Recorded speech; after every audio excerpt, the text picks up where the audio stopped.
हमारा घर ना घर की तरह अच्छा लगता है। उसको होटल की तरह हर समय प्रेजेंटेबल रखना, चीज़ें एकदम एप्रोप्रिएट रखना, ये तो सबके माइंड को और ज़्यादा ट्रबल में डाल सकता है। ठीक है, आप अपने घर को अगर इस तरह से मैनेज करना चाहते हैं कि एक चादर की सिलवट भी ना खराब हो, आप अपने बच्चों का बचपन छीन लेते हैं। कुछ बड़े हो करके यदि आप चीज़ें उनसे ओवर एक्सपेक्ट करते हैं कि अपनी बुक्स को हमेशा ठीक जगह पे रखो, अपने कपड़ों को, अच्छी आदत है, ये सब कुछ हमें अपने बच्चों को सिखाना चाहिए, लेकिन हमें खुद में भी उन सब चीज़ों के साथ रहने की आदत डालनी चाहिए।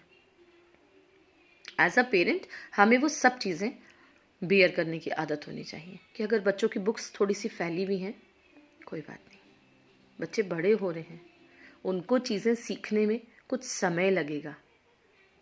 किचन में यदि किसी दिन बहुत अच्छा खाना बन गया है, एंजॉय कीजिए, फैमिली का हर सदस्य खुश होकर खाना चाहिए।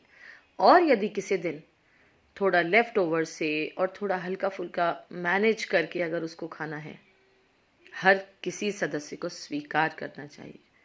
क्योंकि घर में अगर एक सदस्य भी ऐसा है जो कि अपनी डिक्टेटरशिप चलाना चाहता है, घर के माहौल पर, घर के रहन सहन के तौर तरीकों पर, हमारे घरों में हर उम्र का बच्चा है, और यदि हम सिर्फ अपनी तानाशाही से अपनी पसंद और नापसंद की चीज़ें यदि सिर्फ उन पर थोपते ही चले जाएंगे और हम उनसे यही एक्सपेक्ट करेंगे कि घर को आप हर टाइम बस एक एक होटल की तरह और बिल्कुल इस तरीके से बाहर की चीज़ों की तरह, वहाँ की चीज़ें भी इसलिए मैनेज बहुत अच्छे से रह पाती हैं क्योंकि वहाँ पर वो सारी चीज़ें करने के लिए ऑन सैलरी लोग होते हैं। ऑन सैलरी घर में जो चीज़ें वो मैनेज कर रहे होते हैं वो ऑन सैलरी नहीं होते हैं, मोस्ट ऑफ द टाइम नहीं होते हैं। और जिन घरों में होते भी हैं, जहाँ पर इतनी फैसिलिटीज़ हैं, अच्छे से रहते होंगे वो। लेकिन अब इस चीज़ को हम पेरेंट्स को ध्यान रखना पड़ेगा कि यदि हम हर समय सिर्फ अपने लिए यही चीज़ एक्सपेक्ट करते रहेंगे कि हमारा घर इस तरह रहे, उस तरह रहे, हम अपने घर वालों का ही माइंडसेट खराब कर देते हैं। बाहर से आने वाले सदस्यों के, बाहर से आने वाले हमारे फ्रेंड्स और जो भी बडीज होते हैं, उनका माइंड डिस्ट्रैक्ट हो जाएगा ये कह करके कि भाई इनके घर जा करके तो बहुत संभल के करना सब कुछ, क्योंकि पता ही नहीं कि क्या चीज़ कहाँ से कहाँ कर दी तो भाई अगले को तो बुरा लग जाएगा। कोई आपके घर कितने दिनों देर के लिए आता है? और सच बात तो ये है, आज की सोसाइटी में, आज की जो हमारी रिलेशनशिप्स की जो गाइड्स रह गई हैं, जो हमारी बुक्स रह गई हैं, जो हमारी लिस्ट रह गई है, वो पहले ही बहुत कट शॉर्ट हो चुकी है। कौन आजकल किसके घर जाता है? नहीं जाता। हम भी जाना पसंद नहीं करते, हम ज़्यादा लोगों को बुलाना भी पसंद नहीं करते, क्योंकि पहले ही बच्चों की प्राइवेसी बाद में जा रही है, पहले माँ बाप की जा रही है। कुछ चीज़ें हम हाइड करना चाहते हैं, कुछ चीज़ें हम बताना नहीं चाहते, कुछ चीज़ें हम दिखाना नहीं चाहते, कुछ चीज़ों की, इन लोगों की एनर्जी से, चीज़ों की एनर्जी से हम सेटिस्फाइड नहीं हैं। रीजंस कुछ भी हो सकते हैं, ब्ला ब्ला ब्ला, लेकिन हम दूर हैं।